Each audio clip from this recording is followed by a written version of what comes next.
What's on, ladies and gentlemen? My name's Ross, I like games, and today we've got some secret actions that we need to be having a chat about, and they're all very countery. We are, of course, talking Transformers trading card game, and we are talking about some cards which, quite frankly, are here to stop your opponent doing what they want to be doing. They were all revealed by the lovely Scott Van Essen in an official article yesterday. And we're going to start off with a card that I absolutely adore. It's Hijack. Now, Hijack is a secret action, and it has both a black and a green icon.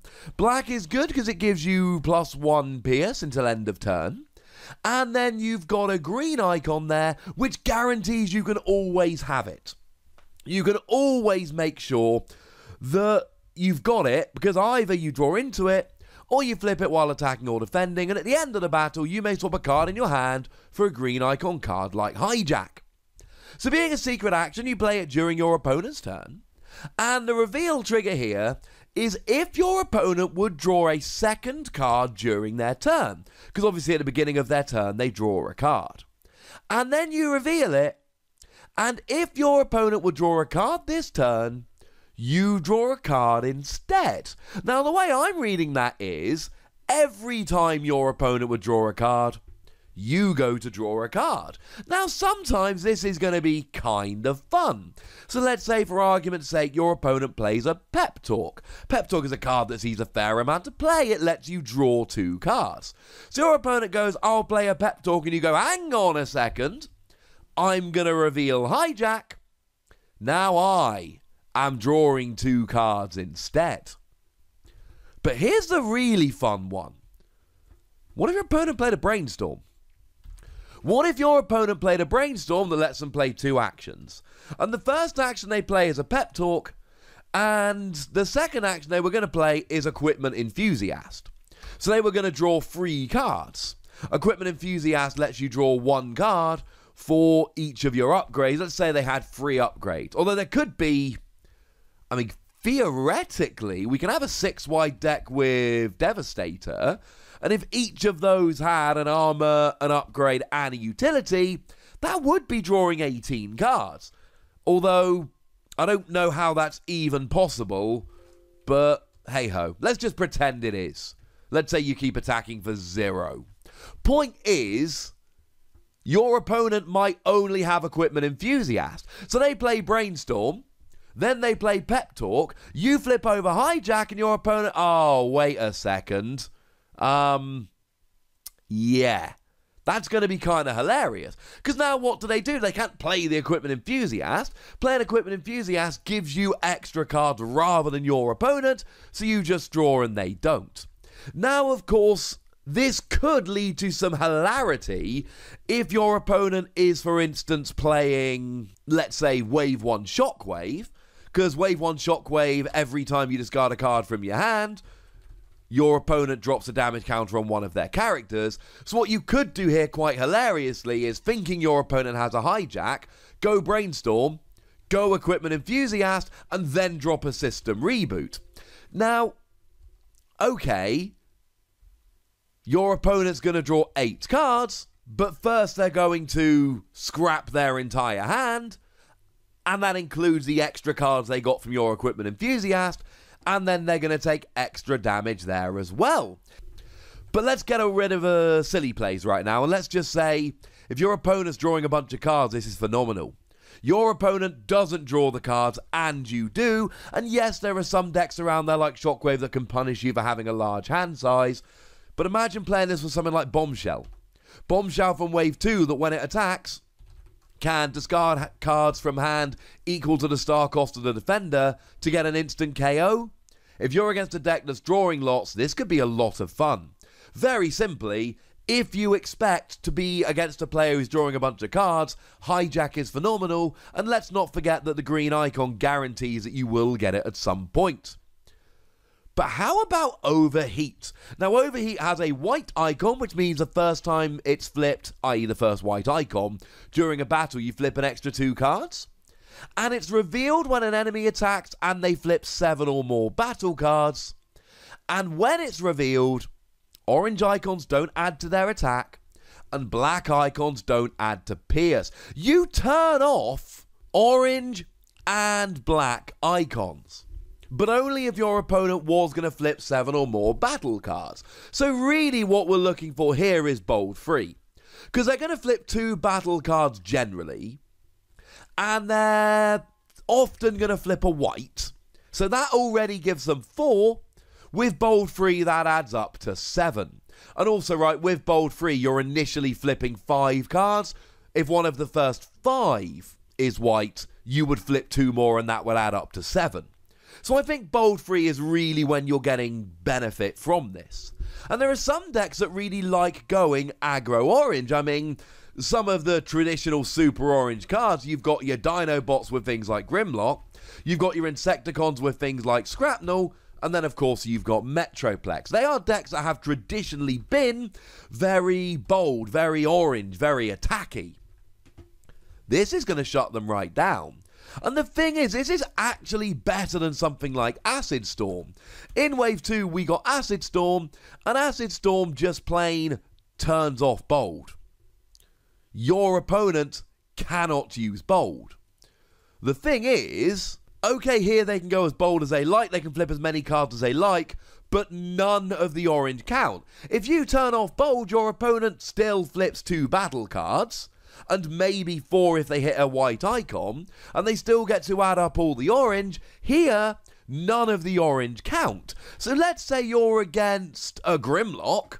Well, they've got an attack of 6, but if they've got no extra attack from upgrades, let's say they're using something like Jaws of Steel, because you see, Jaws of Steel gives bold too, but it doesn't add to attack. So now all of a sudden, they've got 6. And none of the bold, none of the orange at all counts for anything. The question is, how often are you going to use this? And this goes for Hijack as well. Hijack in a deck that is not drawing a bunch of extra cards is a bit rubbish. Overheat against a deck that's not going bold and flipping lots of extra cards is rubbish. The white icon is fine, but there's a million other white icon cards that we can use. Rapid Conversion to get you extra flips and start getting some extra skills from your Transformers. Force Field. These are great cards. And you can use them instead of Overheat. I adore Overheat, but Overheat is a meta call. If you're thinking of going against a really bold deck, I absolutely adore it. I think for turning off aggressive decks, this is the best we've got, because it guarantees that they're just not adding to their attack at all, outside of their upgrades and their natural attack. But it's not going to be good against every deck. And finally, a bit more awkward, we've got Swerve. White icon, so you get the extra 2 cards. Black icon for the Pierce. And you reveal it when one of your characters in bot mode defends. And when it's revealed, you flip that character to alt mode. I absolutely adore Swerve. Because what you basically do here, well, you basically got 2 options, right? Either you use it to boost your defense, or you use it to get an extra skill. Now, in terms of boosting defense, I think probably the number 1 option here is my boy Blue Streak. I say my boy because he's one of the ones I was lucky enough to reveal. Blue Streak has got a defense of 0 in bot mode, and 4 in alt mode. So your opponent's attacking you and you're like, oh wait, I'm defending, better flip into alt mode, and all of a sudden your defense goes up magically by 4. That is absolutely brilliant. And there's plenty of other characters around that can boost their defense, and that's one of the things that you can do very, very nicely here. It's also great for Blue Streak, because if you miss the bot mode skill, this essentially covers for you, and then you can use your flip for the turn to go back into bot mode, attack, and then hopefully hit the white, orange, and blue, go back into alt mode, and round you go. It's very nice. But you can also get skills working here. One of my favourite cards is a Wave 2 Bumblebee, Bumblebee Trusted Lieutenant. Very often, it's a card I've been trying to use in decks ever since it came out. I don't think I've broken it yet, but it's not stopped me trying. But when you flip into alt mode, you may play an action. So during your opponent's turn, hey look, Now I'm getting an action. How cool is that? It's not going to happen very often, but your opponent attacks you, you flip into ult mode, play down a zap, KO the attacker, and your opponent has nothing. The attack just ends. Okay, it's not going to happen often, but come on, it'll be amazing when it does. Or maybe you just want to use something like Thundercracker. Thundercracker, great card from Wave 1. When you flip into ult mode, do 2 damage to a melee enemy. So maybe you're being attacked by a melee enemy, you flip into this, do 2 damage, KO them, the attack never happens, and you're off the hook. I love it.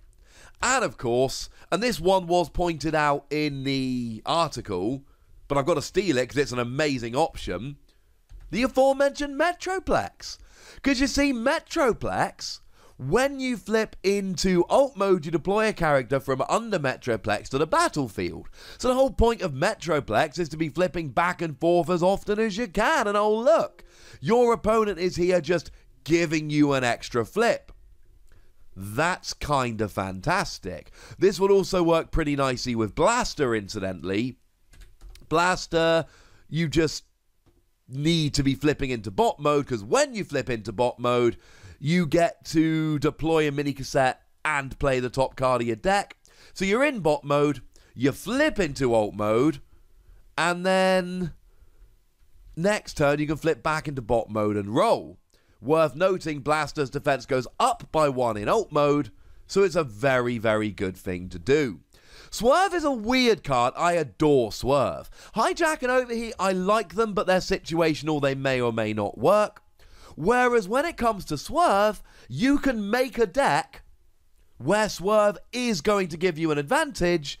You can make sure you're defending in bot mode by making sure all your characters are in bot mode, and then you're going to get a whole bunch of bonus here. I adore these 3 cards, and I'm rather grateful to Transformers for showing them off. But I'd like to know what you think about these cards, so let me know in the comment section. Go nuts! Be nice. And then make sure you like this video, subscribe to this channel, and follow me on Twitter at the Wossy, where we talk about, well, Transformers, and whatever else takes our fancy. And do please make sure you're checking out patreon.com/PTCGradio, where you can support the channel, get some bonus podcasts, etc. But by far the most important thing, as always, look after yourselves till next time. Thank you very much for watching. My name's Ross, and you've been watching Wossy Plays.